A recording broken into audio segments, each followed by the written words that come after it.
Hello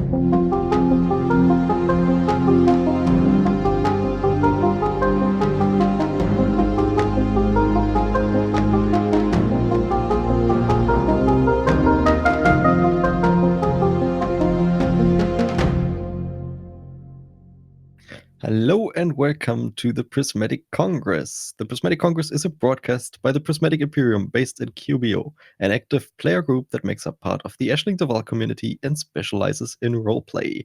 Today it is Sunday, the 19th of January 3306. It is 2200 game time and we have news. This week was patch week. And we skipped the Prismatic Congress episode last week, so we didn't even talk about the announcement of the patch, which was merely 1 week ahead of the patch release. And yes, by now the patch is completely released, and we've even had the first patch for the patch, and there's another patch for the patch coming up tomorrow on Monday. At least that is the latest state we have heard. But we will talk more about the contents of the patch and as well as how the patch arrived on our live servers in the discussion part later on. So with that, we will first have a look at our branch news and start with the branch of Vigor. I realize I completely forgot to introduce myself, but this is something I can do now. I'm Lord Warden Miskler, speaking for the branch of Vigor now, and our news are fairly good. We have completed another expansion that went almost off the radar because it is a result of random traffic happening just as I predicted it and wanted it to happen. And we are now in the HIP 118079 system. That's, I think, our 4th HIP system, so more numbers to remember. Yay. But yeah, we have we have arrived in the system, and our next steps will be to take over the system, because that will be another great system to liberate Imperial slaves from. Other than that, the Adamantine Union core space is still in a good state. There has been some random traffic as of late, noticeable random traffic.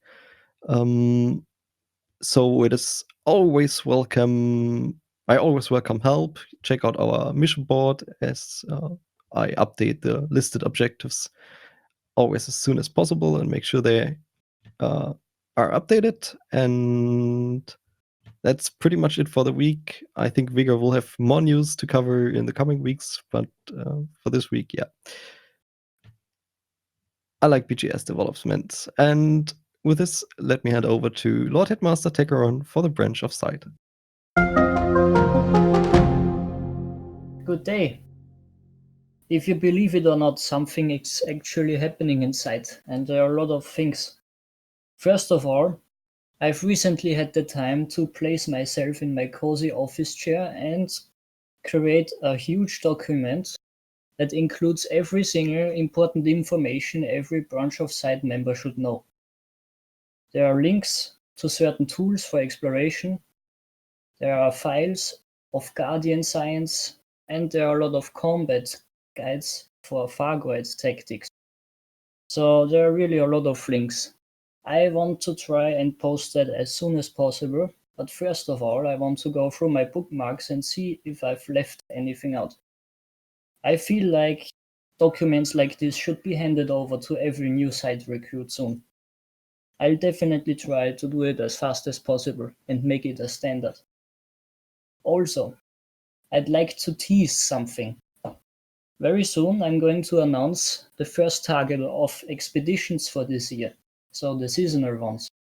We'll have a spring expedition somewhere next month, I think. And there's one teaser I want to give you. It's going to be a very blue expedition. What I'm also looking forward to is a certain event that's happening in April. I'd like to get as many Prismatic Imperium members there as possible. In April, Drew Vaga, a very known author of the Elite Universe, wants to do a special event in the Sol system. He calls it what was the name? An in-game universe tour. He's probably going to explain some of the deepest mysteries, I hope, not including Cubio 6, and maybe also something about the background of the earlier Elite games. I encourage each and everyone who has time to appear there. More information will come soon. And last but not least, as you know, a few weeks ago, I've put a commission on the market to help me creating a show to compete against the Vector, who I really hate, and it was successful. I've got the people I needed with the certain expertise that are going to help me to create my own show. But we are still missing something. And what that certain thing is, well, just have a look at the diamond market because very soon I'm going to put another commission in there. And yes, you will be able to help me against the Vector again. Please, do it. Because last time it took a long time before people even commissioned it. Think about it. The Vector is nothing more than an obstacle. He's against the branch, and he's also against the Prismatic Imperium. Help me defeat him. Thanks. And since Mind isn't here, I guess it's time for the other news. Yes, unfortunately, the Lord Herald is not here today. I didn't get a clear word in advance, but I guess something else came up. So we do not have Mind news today, but everything that is new there will then probably appear in the next Congress show, as there were new items we already talked about internally that appeared on the diamond market that are probably very interesting to talk about. But yeah, I'll leave that to him for the next Congress in this case. Just as a follow-up, I'm already hyped for your next expedition. Thanks. Very blue. So you first said you would like to wait for fleet carriers, but since they got delayed, I guess it's a good time as any to have an intermediate expedition. Of course, we're just continuing as normal. That sounds good. About this site, what is there a proper name for it? Site database file? Site At the moment, its data name guide? is the Headmaster Resource Base. All right. So you will share details on how to access it over the course of the next days, or what can we expect? Well, I still try to complete it, but after I'm done, I'm going to share it. I'm going to pin it in the expedition channel of our Discord server, and everyone will have access to it. But you can also add some other links if you have some that I didn't include. That sounds good. And then there was the event you mentioned by Drew Wager, which is fairly interesting. I think we didn't get too many details so far on what exactly his plans are, but I think the date was April 2nd, right? Exactly. In It's the no Sol joke. system. So that definitely sounds interesting. I'm not sure if it's in any way comparable to the Salome event. I think this sounds like it is a little bit more out of character event, but yeah, it might be a little bit chaotic if many people show up, but I'm eager to find that out because it sounds like it is something of a bigger scale and not just distant worlds, people jumping away. It is accessible to everyone as long as you have a soul permit. Exactly, and I want to be there. All right. I think this is already a good time to move over into open discussion then. Prismatic discussion. Prismatic discussion. Well. Prismatic discussion. Okay, everyone is welcome to join the chat now. First of all, my question, any follow-up you want to bring up? Yeah, quick question for Tech. Your upcoming commission, that's against the Vector, right? Yeah, sure. Okay, I just wanted to confirm. Thank you. Why should I help him? Just wanted to make sure.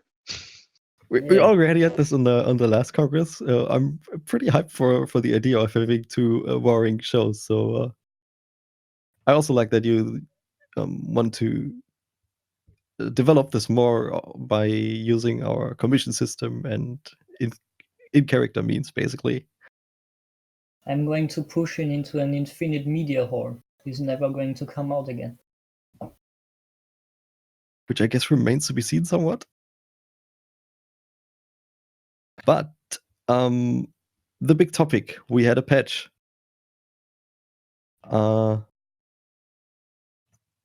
So the January update, I think we've talked about some general ideas of the patch back in November when they opened the beta servers. But I think it's a good opportunity to go through what the patch brought, have a little bit more detailed look at the patch notes as well as how the patch went live. I guess it's a good idea to start with the patch notes. So the first section in the patch notes is that they made changes to arcs, and that includes balance improvements for the generation of arcs, particularly for exploration-related gameplay. Does anyone perchance already have knowledge on how this turned out to work in the game? Nope. But since it affects exploration, I should really have a look into it. For now, there was definitely an issue with arcs rewards for exploration because it was almost exclusively arcs you get from selling cartographic data.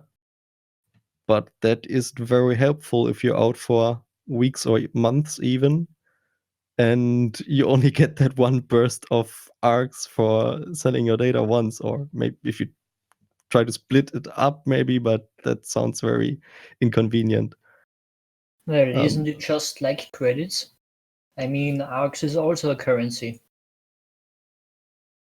You acquire it the same like you acquire credits after you Yes, sell but the exploration. we have a weekly lockout. So if you like explore every week and turn in your card data every week, you can fill your cap every week. But if you go out for a month-long exploration and you sell your card data, then you get the arcs for 1 week. That's it. Well done. So I could completely understand them wanting to tune there, but I would love to know what exactly they changed. I guess Ben could maybe tell us because he's out exploring right now, but I don't have any details on that part yet.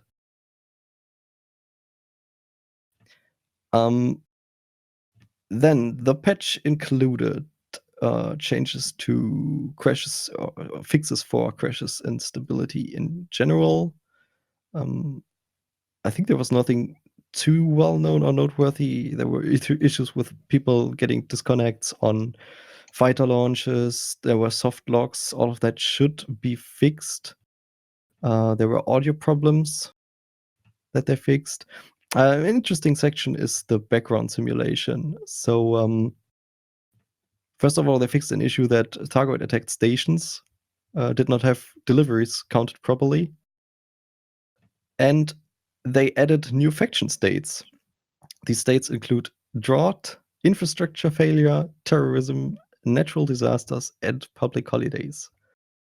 To what the actual effect on gameplay is, there probably isn't too much of it, but we can confirm that these states are in fact, our kind of allied in-game faction of QBO Patrons Principles has entered the infrastructure failure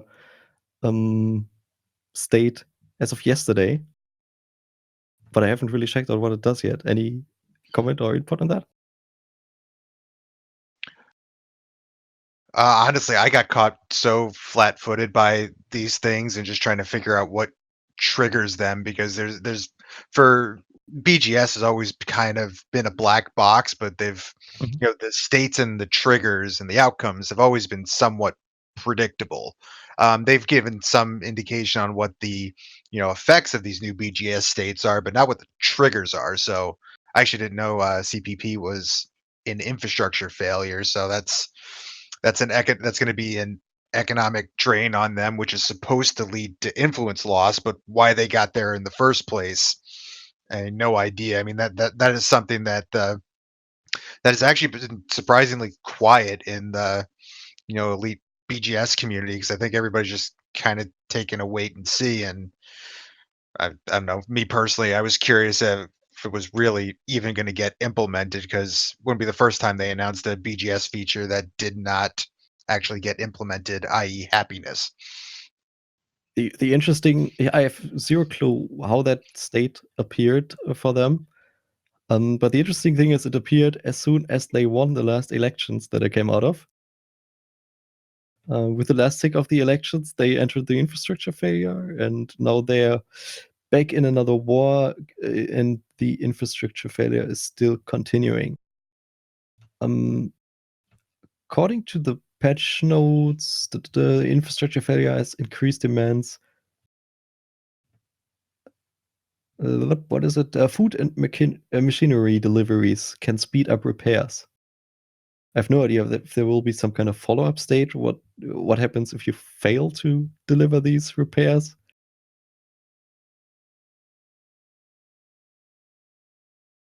Yeah, I mean these are all completely unknown to, I think, everybody right Yeah, there also seem to be crossovers between these new states in a way. It says in the patch note that natural disasters, also one of the new states, if a natural disaster occurs, it has a chance, or it increases the chance of both drought and infrastructure failure to occur.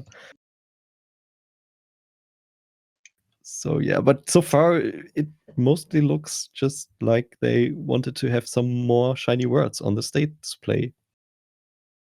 Yeah, they wanted to add more dice rolls to a factor of this game that's already full of dice rolls. Right. So does natural disasters only affect planets with atmospheres? Um, that's actually a fairly good point, because it by definition can't. It because only affects factions, and factions only exist on places where there's planetary bases or orbital stations. So that's actually an interesting point. The way they word it is natural disasters have a significant economic and security cost for a faction. So I guess the law behind that would be that there is some kind of natural disaster on one of the faction's planets or bases, and that in the end affects the whole faction. Yeah, I mean, I guess you could write it any way you want to, because natural disaster can mean a whole bucket load of things. And if you're on a planetary base that has on a planet with significant seismic activity, that would be a natural disaster too. So Something yeah, I don't know. I hadn't thought about that. something I also wasn't really sure about is why is terrorism a state now if we have pirate attack? Okay, I mean terrorism and pirate attack is by terminology different, but also doesn't sound too different. Yeah, well, I think we'll get into this conversation in a little bit when we're talking about updates to the market simulation. But pirate attack is, one of the effects of that is that price for all mined goods go up, and precious materials, because it's harder. It's quote unquote harder to get materials through, so you get better sell prices there. So and again, I don't know what the effects of terrorism are other than a reduced security state. So I don't know what the Right. effects are to be able to. So there's at least that distinction in effects, more than anything else. Apparently, terrorism can be countered by legally selling weapons or having the faction enter a lockdown state. So yeah, there's a lot of crossovers to other states. Yeah, that'd be interesting, because I don't think I've seen anybody go into a lockdown state since the new BGS system came out. What was that, 2 Decembers ago, since the 3.3 update. I don't know if I've seen anybody trigger lockdowns. I don't know. I wouldn't bet on either now.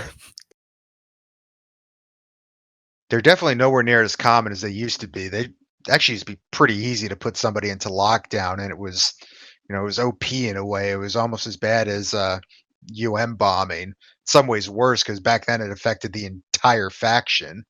But I don't know if I've seen it since the update. It's really hard to reduce a security state that much. And maybe this is one way to, well, no, because if you end it with a lockdown, having a terrorist attack shouldn't make it easier to have a lockdown. I don't know. For the public, There's a lot of these new states that don't make a ton of sense to me right now, but it is early. There's still not a lot of these actually in the universe. right, research will get started as we see more of those. The most interesting one to me is public holidays. I remember we've talked off the mic about it already, but ideally what I imagine when I hear public holidays is that each planet or faction at least actually has a randomized calendar of holidays that repeats every year. But I wouldn't be surprised if it's just random rolls for the state. No Yeah, idea we how did. that works yet. I've heard that I haven't followed up on the mining stuff. We'll talk about that later, I guess, too. But I've heard that public holidays already appeared, and they seem to matter or be a worthwhile state to look out for when selling the mining goods for pay night or voidables.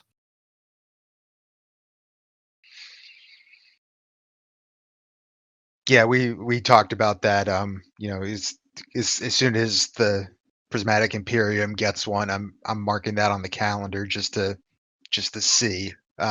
But yeah, I'm not holding my breath for that one. But again, another one where nobody knows the trigger states, and I'm okay with all of these right now until one of these pops while I'm in the middle of trying to retreat somebody, and then I'm going to be ticked. Because the effect there is it's an influence raise and some goods, or there's like a short burst in increased demand for certain precious goods, if I'm remembering that correctly. Right. So that would tie in perfectly into the mining changes. We'll get to that a bit. First of all, I'll move in as we have it in the patch notes. And the next category is really lovely for this. It's the category conflict zones. Implemented a number of improvements to conflict zones, which should improve stability. That includes bugs when entering conflict zones, that they appear empty. It includes cap ship issues. I think people also got disconnected with cap ships, and cap ships accidentally firing at friendlies. However, that did not quite launch as intended, I think. And as of now, conflict zones are more or less completely broken. So the last state I've heard is that as of now, conflict zones just stop their progress as soon as a friendly NPC dies. And that's been confirmed by a lot of people so far. And it's interesting that you say didn't launch as intended, when the fact is, ever since the 3.3 update, every single major patch that required downtime has broken conflict zones. So I actually think it's working exactly as expected at this point. Right. As expected by the community, I guess. Right. I was more talking about expected by Frontier, but maybe they expect it. We don't know. I just find it hilarious that there's a patch that obviously wanted to tackle a couple of conflict zone issues, and I guess it did, but it broke it in other parts. Yeah, which actually I mean, we don't know if they actually fixed any of those things because it just doesn't work at the moment. But some of those fixes where you jump into a conflict zone and it's just not populated. That's kind of a big one to fix, and it'll actually have some pretty big impacts for the way people actually interact with conflict zones and work conflict zones for BGS purposes. But I mean, Right. I don't think we need to talk about that until we actually figure out if it's fixed or when it's fixed. I remember issues with multi-crew in conflict zones, where ships stopped additional ships did not spawn as soon as you had somebody multi-crew in. So in order to be able to complete the CZ, you'd have to disband multi-crew and re-invite them after the ships respawned. I guess stuff like that is also be fixed, but I haven't really gone around to test that yet. At least that would be what I hope for. Yeah, neither have I. I didn't know that was a thing. I mean, all things everybody can test once they're, actually working, because right now you can't tell what's intended and what's not. Right. Currently, my hope is in the patch that is supposed to, or was supposed to happen tomorrow. We still haven't heard any details on it, even if they said details soon. But last date is still that a follow-up patch is scheduled for tomorrow, and it will address issues that came with the January update. And I would certainly expect that conflict zone fixes are part of that. But until then, and until we hear that everything is working fine again, yeah, CZs are stopping, and it almost work like old CZs. So they turn into a progress bar less bunch of ships, and you only can get the combat bonds. But the best strategy seems to be so far that you try to win it as early as possible, as quickly as possible, without having allies die. I hope this is resolved soon. Next category would be exploration. This is something we had in a previous Congress. They made changes to the way after scanning a planet, it shows you the geological or biological sites. So instead of having this almost, it could, I think, go up to a minute on some planets. Instead of having the game generate all of the sites and counting the number of sites on it, it now uses some less time-consuming prediction algorithm and shows if a site is unlikely, likely, or very likely. And one of the things we have been wondering is whether this distinguishes between geological and biological sites. So you can exclude bark mounds if you want to. And this seems to be something they did, if I saw correctly. It seems to give these predictions based on this type of site, at least.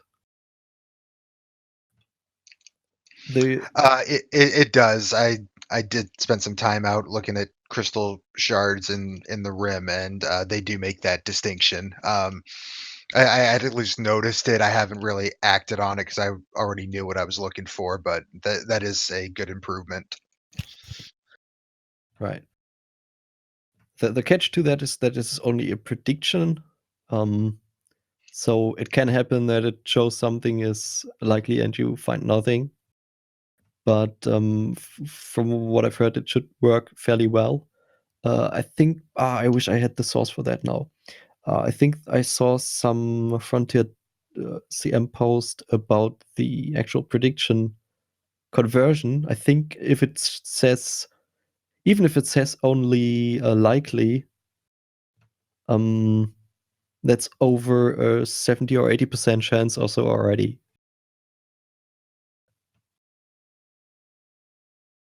But I don't have the source for that right now again. But yeah, if it says likely, it should really be really likely. Other than that, they fixed some minor issues with navigating the galaxy map. There's all listed under exploration. Moving on to the general updates. There's one that I'd almost count as a BGS update, but it's an interface update. And it is that it shows 1 decimal point in the squadron interface for your faction influence. It's so simple, but I really like it. So it has always been a little bit annoying to guess what way it rounded before. And just opening up the squadron menu when you don't have the time to fly through everything or go through the galaxy map for every system. That it now shows it in more detail. simple change, but I like it. That's the kind of quality of life changes I was hoping to see with these patches.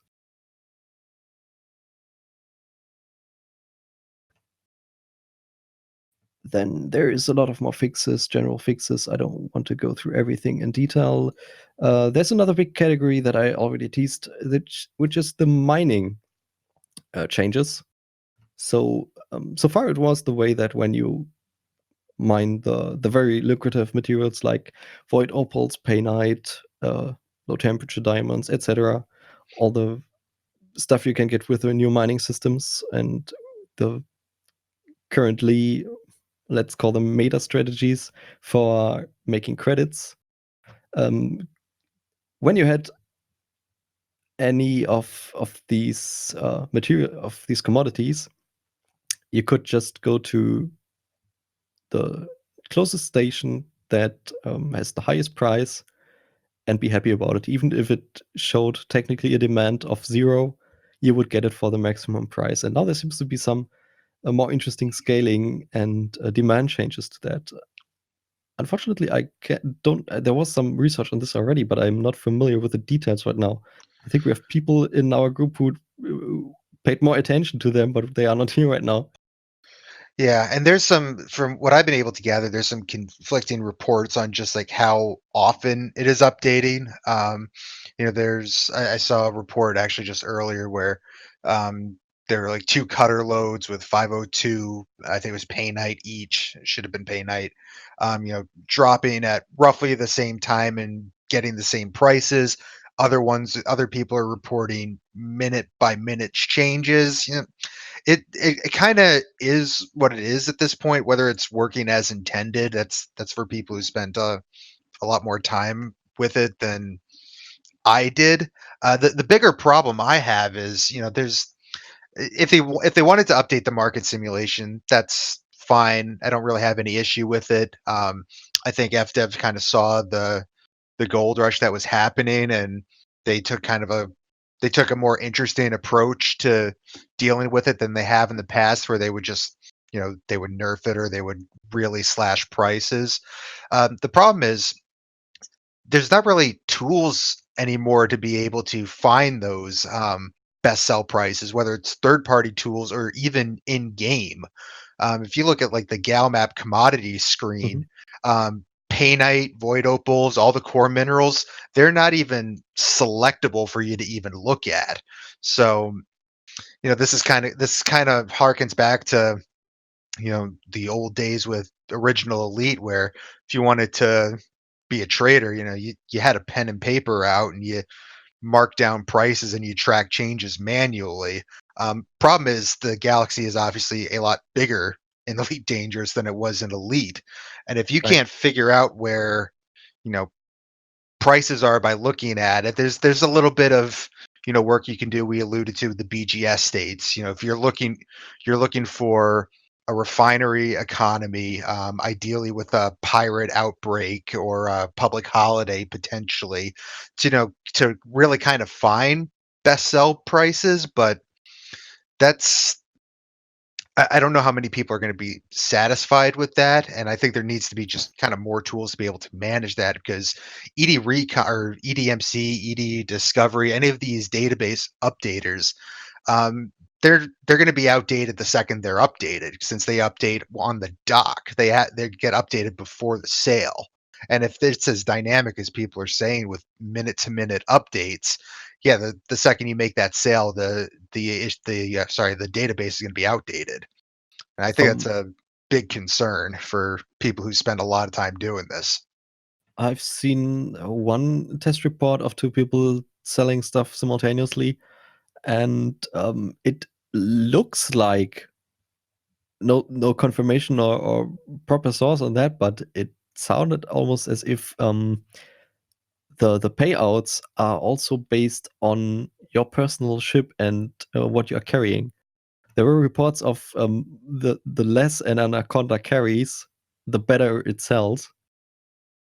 So I'm not sure if there's some kind of intentional buff for smaller ships, so that if you go for long runs, that they're not as lucrative as compared to somebody who just does a small run. Well, I think that goes to the question of like how dynamic is this? Right. Because I mean, because really what that could be is if you're selling, like, let's just say it's 100 tons of painite, maybe you're not breaking that threshold for the price to drop that much. But if you're dropping 600, in a kind of a market shaping event, like, is the price going down while the transaction is being computed? I don't think that's the case, but I also didn't see that. I think I didn't see that report, so I'm curious to know again, how quickly are these updates being calculated? in the test report that I saw, I don't have the link ready right now too, and I don't even remember on which Discord server it was, but I think the test was using two people, one in a cutter and in a corner, with different amounts of opals that a docked wanted to sell, and then one dumped some stuff and they left and came back together, and the cutter was, I think, around 200 tons all the time, while a guy in an anaconda always dropped some more. And the less he had on his ship, the better the price got to, and in the end it got close to be mostly the same for both of them, which was fairly interesting. I think the numbers were around 600k payoff pay night for 500 tons, and then it went up to 900k as they reached 200 tons or so. No idea, but there's it sounds like there's almost some weird scaling going on. Yeah. When they first announced this demand change to mining, I thought, well, of course it is a nerf to the best credit source in the game, and I can understand people being pissed about it, but I think that generally is a good change, because there was a somewhat weird meta game, I think, and having change places and demands make more sense again is something that I personally thought would make sense.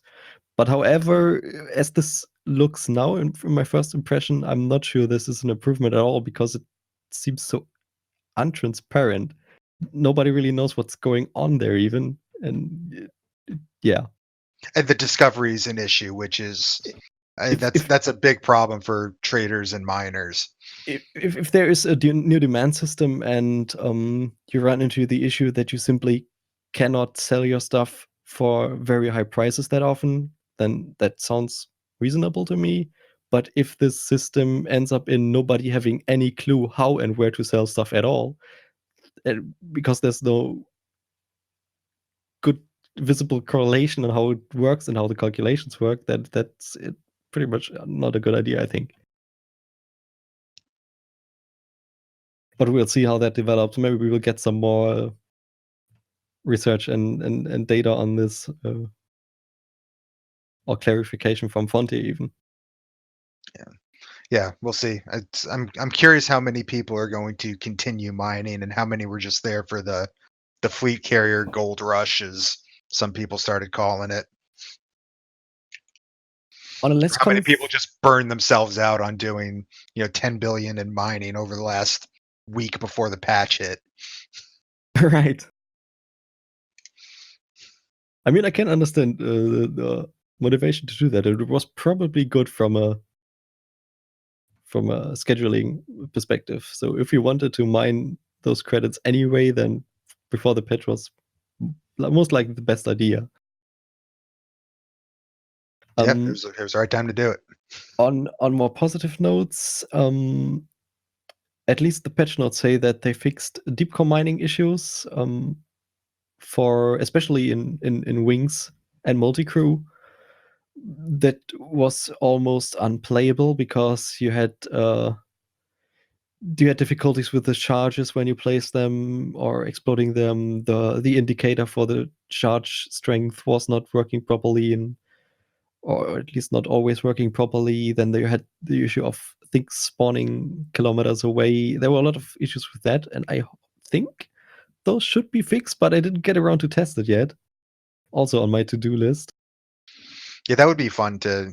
I mean, it would be good to get a group out there to go out and test it, because core mining in a group should be a lot of fun. It was, and Absolutely. we've had some good times doing it already. It's just, unfortunately, it's not profitable or worthwhile for everybody. Right. So it'd be really great if they fix that. I think there was I think they also fixed issues with limpets suiciding into a ship and killing you. If they really fixed limpets dying inside fragments of the asteroid you exploded, no idea. Also remains to be seen. I don't have any data on this yet.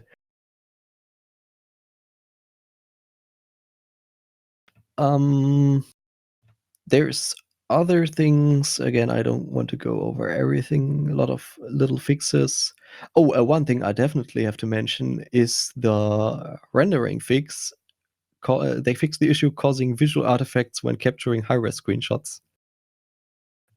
This is one of my personal favorites because it was really sad when I on our last exploration expedition, for example, wanted to have a cool high-res screenshot, and there was a cool sun in the shot, and the whole high-res screenshot was more or less ruined because of these artifacts. Those should be fixed. I wasn't around to do much sightseeing and can confirm this myself, but I trust that is fixed. Now, if only I could also make high-res screenshots in open, but that's a different topic. There were network changes that fixed issues with ship rubber banding. And there's an interesting second note. They integrated the OODLE network compression library to reduce network bandwidth. This is something I would be curious to see if it has a noticeable effect on the game in the long term.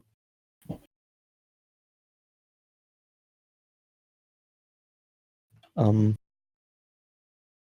kind of Because have to explain that to me for somebody who doesn't work with netcode particularly often. What exactly is that supposed to do? I don't know that a particular library they mention here, or to what extent they can use it either myself, but they obviously are taking steps to refactor parts of their network code for less bandwidth impact. If this even has profitable opportunities for upcoming big expansions, I don't know. But at the very least, I hope this is having a noticeable effect for the peer-to-peer nature of the game as it is now. We have been. I remember when we've been teaming up with Sinkama in our group, for example. It was really noticeable that there is a peer-to-peer connection to South Africa from the US or Europe, respectively. There were super cruise drops taking several seconds. There was extreme rubber banding and lags, and I kind of hope that this is a kind of core change that is helpful there. Well, with that Because explanation, I hope you're right. Because if just pure distance is already a problem, then you'd really need network packages as small as possible. And if this is a good compression system they are using there, then it might make a noticeable difference. We should wing up with Sync more often to test that.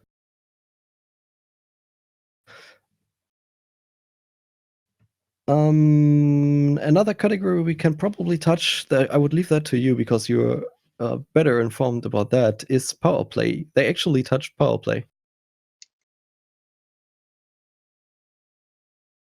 Wait a moment. Aren't you the power play expert here? I think Beffy is our resident power play expert. Yeah, so and unfortunately, I'm not going to be too helpful with exactly how this worked, but there were updates to the way command capital was calculated. And I'm getting a lot of this information secondhand. So there were always some issues with there've always been issues just generally with the power play math, but the way the UI has, or Frontier has calculated self contests when you have system or spheres of influence that overlap each other, that didn't always calculate correctly, and you were actually, some of those times they got double counted. Other times when you have weaponized expansions or kind of like what we're fighting off right now from Hudson, where an enemy sphere tries to butt into your own spheres of influence, that the contests weren't always calculated correctly and both sides would get that. So it ended up being a negative adjustment, I think, for everybody. Some powers got hit a lot worse than others. Antal got really hurt by this. Ashley and Duvall ended up being relatively unscathed, but people who are much more prolific in the power play community than I have done a good job of making sure that that economy is, kind of one of the best in the bubble right now, rivaled probably only by Hudson and Mahon to some degree. So that's an update that there's not much to it. It's actually just kind of matter of fact. There's still apparently a couple issues with one-off systems, and that's kind of the way it's being treated right now, is just kind of one-off issues, but doesn't affect most of the community. I think AD went into this fairly well prepared and already had a stable economy anyway. But I think Antel at least is in turmoil now. Was there anyone else entering turmoil too? Grom, but that was expected. All right. So yeah, some additional chaos to make things more interesting, I guess. Yeah, but people that's will adjust. That's a topic for a different show. There was at first some issue with discrepancies in the user interface. As in the news system, I think the Power Play update already had the recalculated values, while the Galactic Powers interface still showed old values. But as I've heard, this has now been fixed with the cycle. Correct. And that was, because the update happened on a Tuesday. The Power Play cycle happens on Thursday.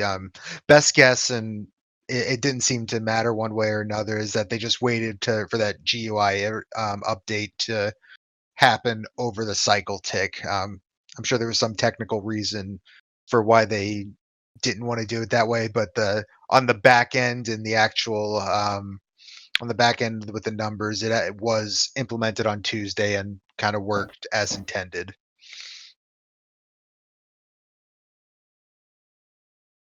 But so much for Power Play. Then there were changes to the Dolphin,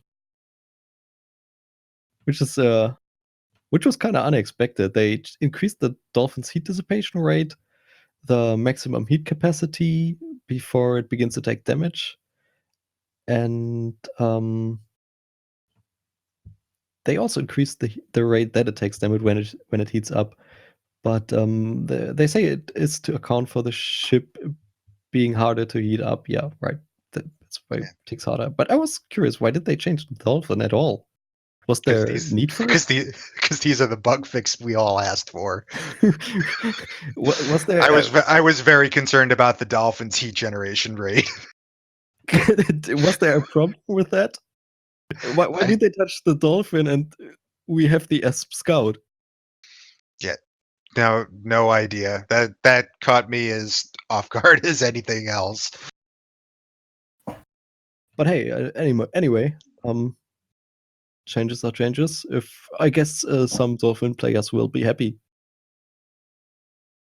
Right. God bless them.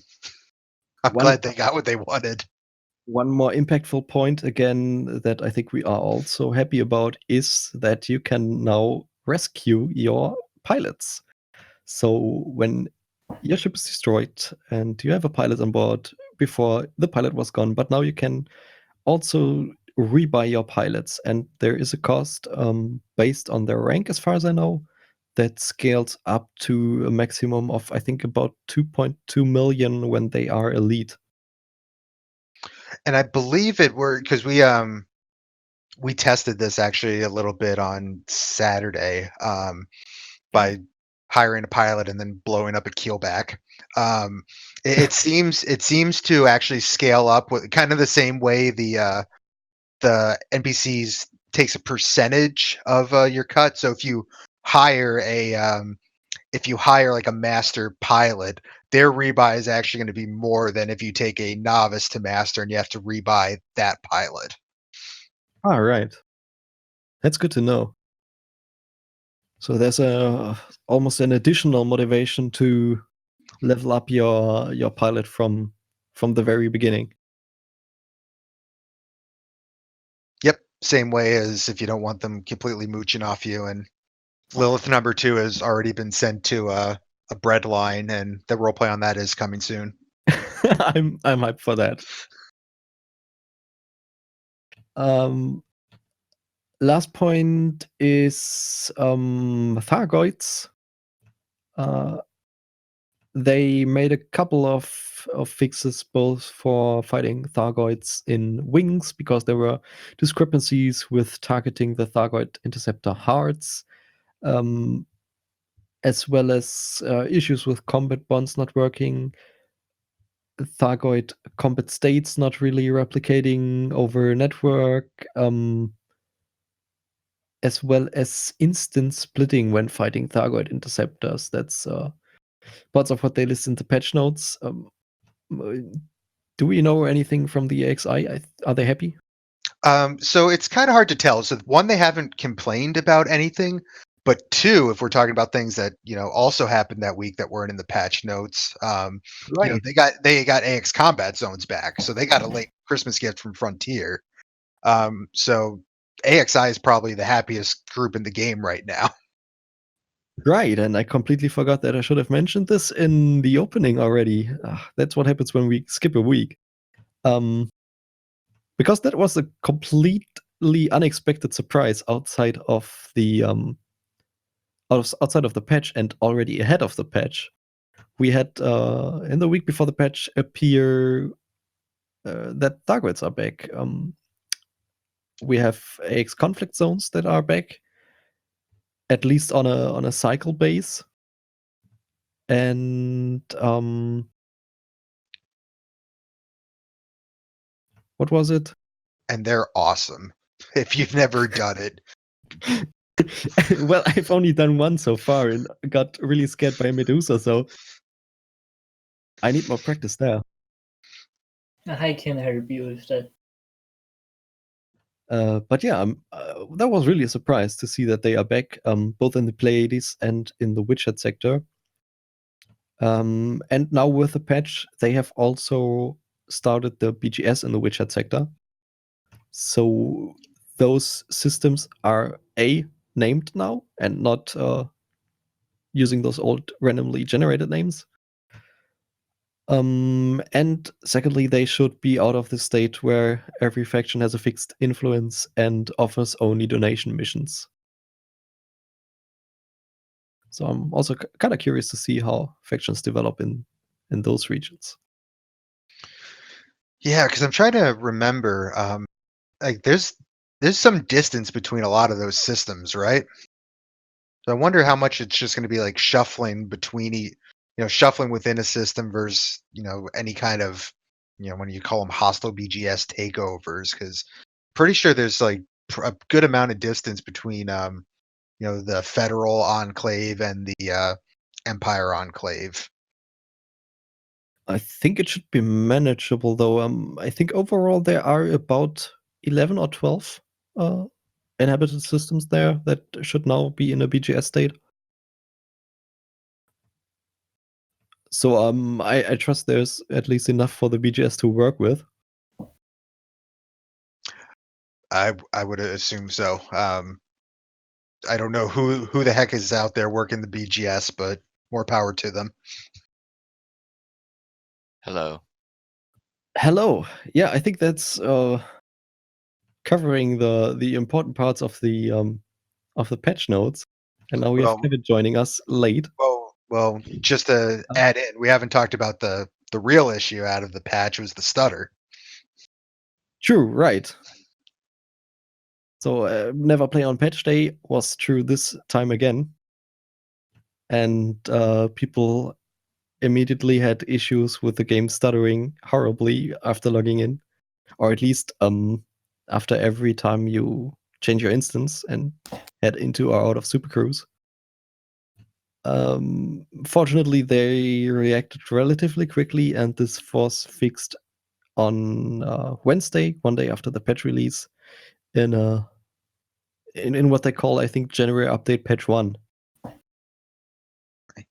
And I mean, I don't know how many people experienced it. It was definitely noticeable. I don't think it was game breaking in any way, but I'm curious how, because you flew on patch day, and I assume you were in VR. Like, how was it Yes. for you? It was actually not as bad. It was mostly like there were short frame drops for about, I think, 10 to 15 seconds. And after that, the game was playing normally. So when I heard that everyone complains about stutters, I expected much worse. But it was okay. It was absolutely playable. It was just a bit annoying after every jump. Yeah, and I think the outcry on that was less so that it was a real issue, and more that the idea of a bug fix patch with a beta introduced a heck of a lot of bugs, including one, as kind of drastic as that. I think that's where most of the outcry really was. Because, like I said, it was noticeable, but definitely not unplayable by any means. And it only lasted a couple seconds after you jumped into any given system. But to FDev's credit, they did act quickly. Like within a couple hours, the patch was announced, and within a day, it was fixed. So credit where credit's due. Absolutely. And the extent of that credit where credit is due, we will see when we get the second patch, I guess. Agreed. And now we have Kevin joining late. Hello. Hello. Sorry.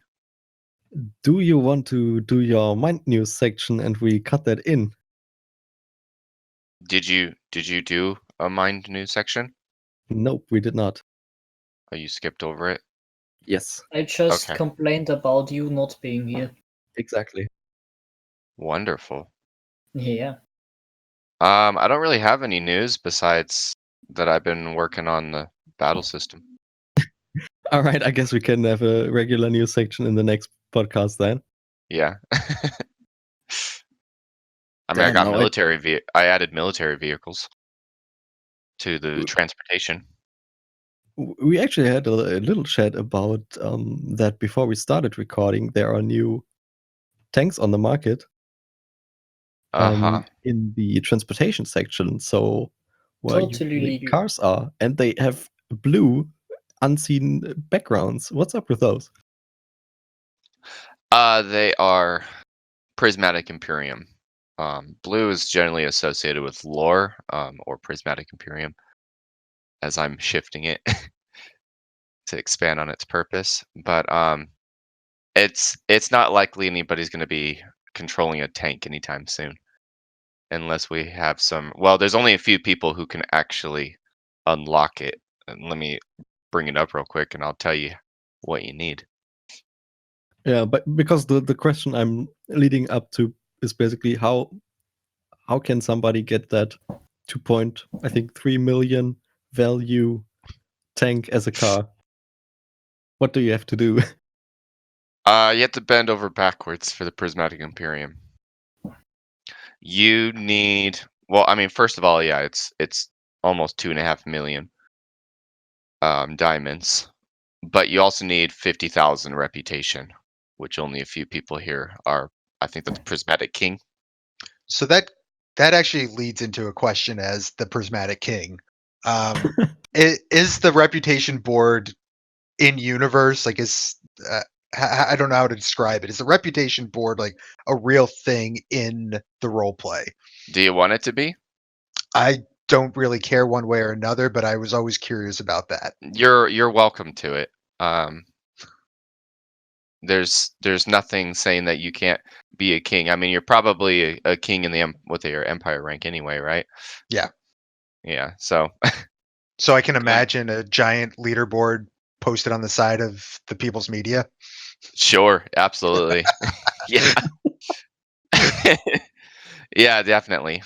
And you can do whatever you want with that rank. It obviously doesn't have a lot of standing in the palace, considering all of the offices and other kings. But I imagine you could have a vocal presence in the Senate if you wanted to, and you could definitely buy a tremendous amount of property and All right, own a battle. I'll remember to remind Miss Baron Harris that if she tries to execute me, Yeah, I'm sure that'll go well. it probably will, actually. I mean, that's the whole point of the role play.